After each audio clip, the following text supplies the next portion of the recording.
It's Bienne, yet another exciting day here in Biel, Switzerland, following the action of the 57th International Biel Chess Festival. Today was round 4 of the classical tournament of the triathlon. In both Masters and Challengers sections, we have selected the game of the round, and that is GM Keymer against Praggnanandhaa, because it was full with action and drama.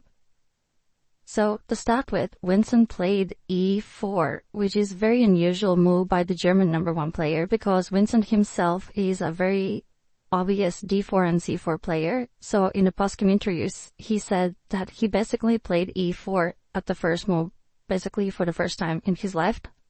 After c5, knight f3, knight c6, bishop b5 is the Sicilian Rossolimo. So here Prague was looking for a fight. He played g6, and now, after the short castle, bishop g7, bishop takes on c6 is one of the common ideas in the Sicilian Rossolimo. Black has number of choices how to respond.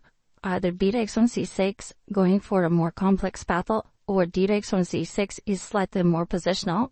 d3 was played, knight f6, and here the tricky move, rook e1, hinting at the idea at some point to play e5. Black also would love to play e5 at the right moment and put the knight on h5. However, it's easier said than done.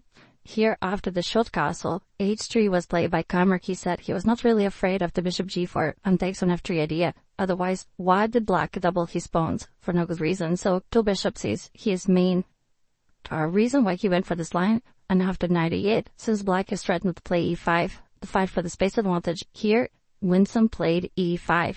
The game continued with b6, a4. Keymer was not particularly sure about this move. To include, a5 was played, bishop f4, and now White's idea is to play queen c1, maybe trade the docks with bishops on h6, while the queen said knight is ready to enter the game. Knight a3, knight c4, trying to exploit the weakness on b6. The game continued with knight c7, queen c1, and probably the first inaccuracy from the Indian here. So he played f6. It might have been a better choice to stop with knight d6 to identify where White wants to position his bishop. For example, White plays bishop h6. Here in some lines, Black can play moves like knight e4, leading one type of position, or after the bishop trade on h6, f6, and then Black is not having the terrible bishop on g7, what happened in the game. Now instead here, Indian played f6, and after knight a3, g5, this was probably slightly too much, so here Black was trying to complicate the matters with the eventual g4 trap, then at some point play f5. But White would not include e takes on f6 to open up the bishops here in Black's possession. The game continued with knight c4, hitting the pawn on b6. Now e5 made perfect sense. Queen e2, rook a7. And about here, Keymer had a very interesting opportunity instead of queen e2 play e6, which was suggested by the engine. But in the post-game interview, Keymer said he was not sure about what happens with queen e8, queen g6, and massive complications. Let's just show you some of the lines. d4, bishop h6, d takes, b takes, queen e3, f5. So the game is a complete mess on the board, although the engine still prefers White very much so. So after queen e2, the game continued with bishop f5, which marks as a missed opportunity. Maybe g4 was slightly better to continue with the original plan. Now the point is after h takes 8 takes knight h4, Black could play f5, and now here Keymer said that after knight g6 there was an opportunity for Black to play f4, not f8, queen takes on f8, and a very complex position.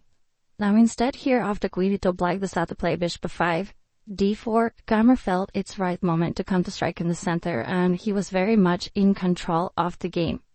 Black played rook d7, rook d1, h4, bishop h2, and knight b4. And about here, Keymer said that he was pretty sure that he's winning here in this position, but could not really work out the details. So he decided to play e6, rook takes on d4. Praggnanandhaa was pretty happy to complicate the game. Now here, according to an engine, knight e3 was the rest response with the idea to meet bishop takes on e6, c3, rook takes on d1, and maybe knight takes on d1.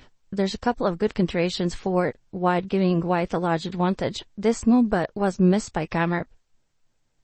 So instead of this here, Keymer was pretty happy to take the exchange with knight takes on d4, c takes on d4, and here knight d6 double exclamo. But actually about this move, the German was not particularly happy. So he was considering moves like c3, leading to some very concrete lines. Knight c2, the rook on e1 is under attack. followed by knight e3. Knight e3, f takes on e3, and white still retains the advantage, but black is not yet lost.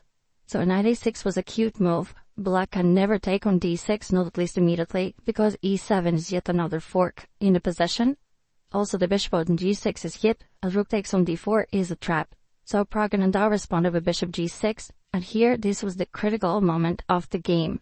Apparently rook takes on d4 jumps into a fork of knight c2, and it was very difficult for white to work out the only move which would give white the advantage. This was rook d2, with the idea that after knight c2, rook c1, d3, white still keeps the advantage with rook d3, queen d3, and queen e4. Now the point is, black can still not take on d6, there's e7 threat, and the knight is carrying to f5. Now instead Keymer played queen c4, which sort of wasted all the opportunities that he had, and here had Pragg played f5. This would have been a 3-result game. Black is very active, there's a lot of threats, the knight on d6 is hanging. Also f4 is a threat to shut off white bishop on h2. But both of the players already were approaching a very serious time scrabble, and to remind you their viewers, there was no increment. Knight c2 was Pragg's chosen continuation, rook c2, c5. Rook takes on c2, takes, e takes on d6. Now after the complications, this is the position where black has 2 extra pawns, but the white pawn on e6 is too strong, so the position is about level. Rook e was played by the German, and here Pragg started to make mistakes. He should have continued with rook e8, with the idea not to block with a queen pawn. Now here Winston intended to continue with something like f4. However, g takes bishop f4, d5. Black simply wants to play c4, d3, so the position would remain level. Now instead of this, here black played queen e7, followed by queen b3. Now these pawns are pretty static, the pawn on e6 is pretty strong. Now the rook d8, queen d5, as Vincent later confessed in the postgame interview, the big idea was bishop takes on d6, sacrifice a queen and push for the pawn. So black here played d3. Now here, this was apparently a mistake, and f5 was still working, with the idea that after queen takes on f5, black can play c4, queen d5, and c3. And now the tactics at white's disposal no longer were working, because of bishop d6, rook d6, queen takes on d6, you can always play e7, queen e7, rook e7, d3, and this game from afar is very difficult to validate. Black wins back the pawn on b2, there's also c4 threat, so it didn't happen.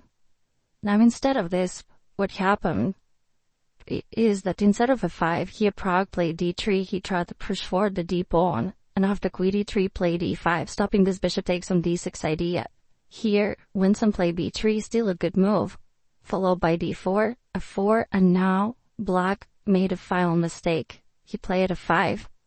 After f5, his position started to crumble. He could have continued with something else like king h8 and not rush to define the position.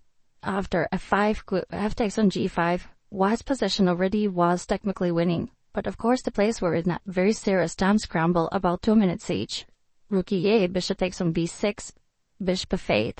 Threatening to play bishop d6, queen f4 and try to checkmate white. That's why the German played bishop c7, stopping this move but retaining a large advantage. And here the final blunder from the young Indian, rook e7, trying to block the pawn, probably expecting only bishop d6, with the idea to play rook g7, thread on a mate on g2. As you can see, bishop on d6 now is under attack.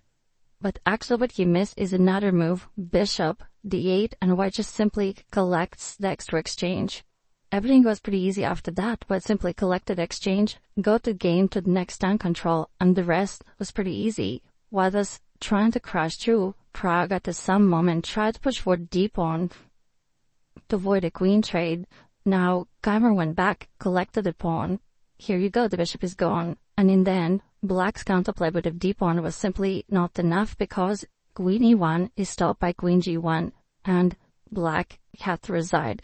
Very important victory for Keymer, heartbreaking loss for Praggnanandhaa, who is clearly not in shape in this tournament. Thank you for watching the video. Don't forget to give us a like and subscribe.